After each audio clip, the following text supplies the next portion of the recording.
What's up, NBA fans? Today we will be talking about 3 NBA players' careers that were ruined by injuries and never got to their full potential. Before we start, I would like to say make sure you subscribe if you aren't and hit the notification bell. Now let's get into the topic. Side note, before we start, D-Rose will not be in this video because he's still playing in the NBA right now and he's doing quite well this year. So at number 3, we have Brandon Roy. Surprisingly, 3-time All-Star Rookie of the Year winner has faded out of most people's memories, even though his last game was only 5 years ago in 2013. Now, if you're a Blazers fan, however, I'm sure you remember this. There's Blake to Roy. This is for the win.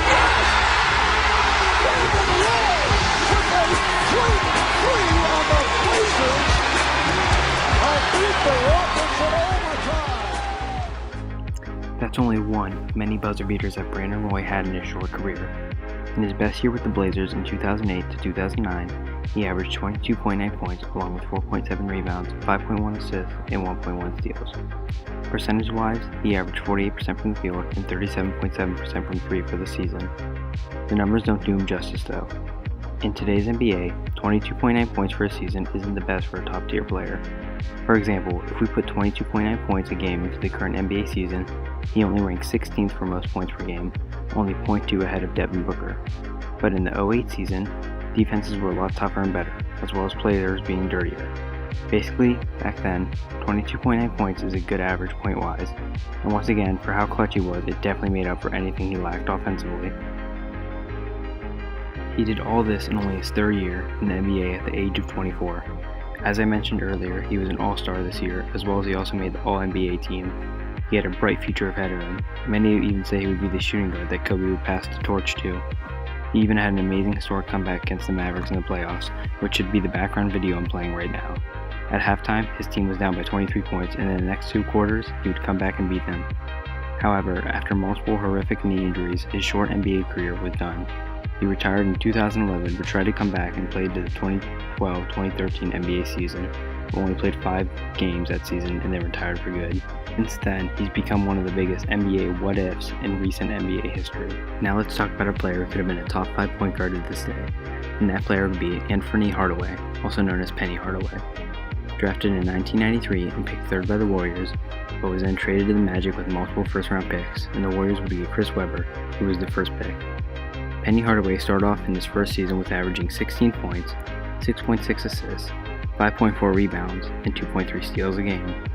The next seasons from 1994 to 1997, he averaged about 20.9 points, 1.8 steals, 6.8 assists, and 4.4 rebounds per game. He was a 4-time All-Star, a 3-time All-NBA, and was on the All-Rookie first team. Not only do his stats show that he was a great player to have, but him and young Shaq have also started to grow a dynasty on the Magic until everything went downhill. Hardaway had multiple injuries in his last 20-point-per-game season in 1996 to 1997. Then the next season continued with a terrible knee injury, and he was only able to play 19 games. Then he was traded to the Suns for first-round picks Danny Manning and Pat Garrity.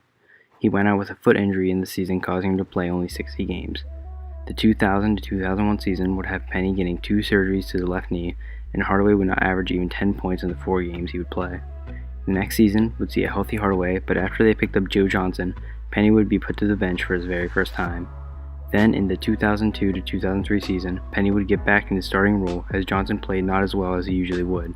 But once again, an injury to Hardaway's hand would cause him to miss 24 games, where in those games his team would have a losing ratio of 10 wins and 14 losses. Then after being put in and out of the starting lineup, Penny was traded to the Knicks, where he would average under 9 points the first season with them and only played 34 games. Then in 2004-2005, he would fight at least another 2 injuries, but would average about 12 points. Once again, he would play in 4 games for the Knicks in the 2005 to 2006 season, and would departure from the team after the season. He would finally come back though in his last season with the Heat, and would play with his former teammate Shaq. Though he would average only 4 points in 16 games in total, Hardaway's career would be ruined, with at least 6 or more injuries, and counting. Finally, let's talk about the player you saw in the thumbnail, the player that could have been a top 10 player, the player that could have passed Kobe for the second best shooting guard of all time, the player which could have been the biggest steal picked 9th in the 1997 draft, Tracy Lamar McGrady Jr. Tracy McGrady was something else.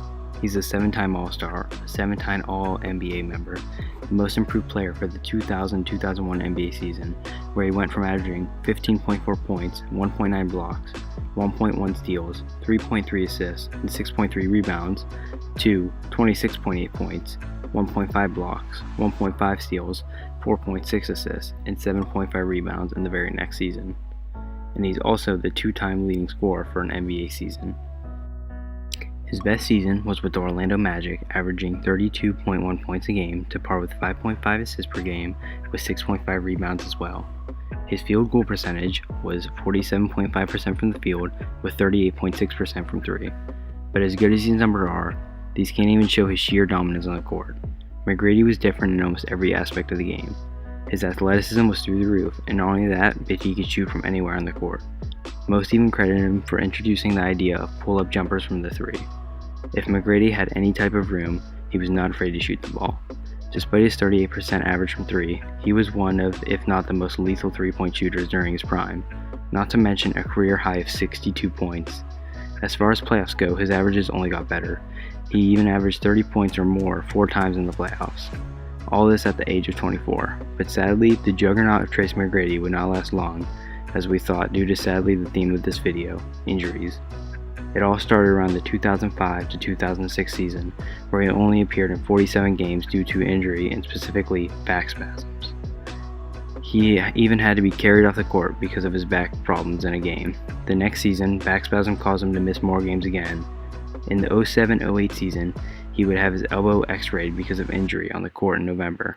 In the same season, he would have 3 different injuries in December. His ankle would be injured as well 2 times, his knee would be hit, in which one of them he was carried off the court, and the other he was replaced after limping. In the same season, a 5th injury would occur, would be a strain and bruise to his left shoulder. Then, after a while, he got surgery on his left knee and left shoulder and missed 3 months for recovery. 11 games into the 08-09 season, he dealt with another knee injury, and Tracy would say to reporters everywhere that he felt like he was back at square one of his career. In the 2009-2010 season, after multiple surgeries to his knee, shoulder, or elbow, the Rockets would shut down McGrady's playing time after 6 games so they could focus on trading him. After the injury fiasco, Tracy McGrady would play on the Knicks and Pistons in the 2010-2011 season, averaging less than 10 points. The next season, he would play for the Hawks and average his least amount of points ever with 5.3. Finally, the next season, he signed with a Chinese league team where he averaged 25 points, 7.2 rebounds, 5.1 assists, and 1.6 steals per game. The same season, he came back in time to join the Spurs roster and play in the finals, where he would lose in Game 7 to the Heat. In 2014, Tracy McGrady would finally retire. That's it for today's video. I hope all of you enjoyed these list type of videos, and I will see all you NBA fans in the next video.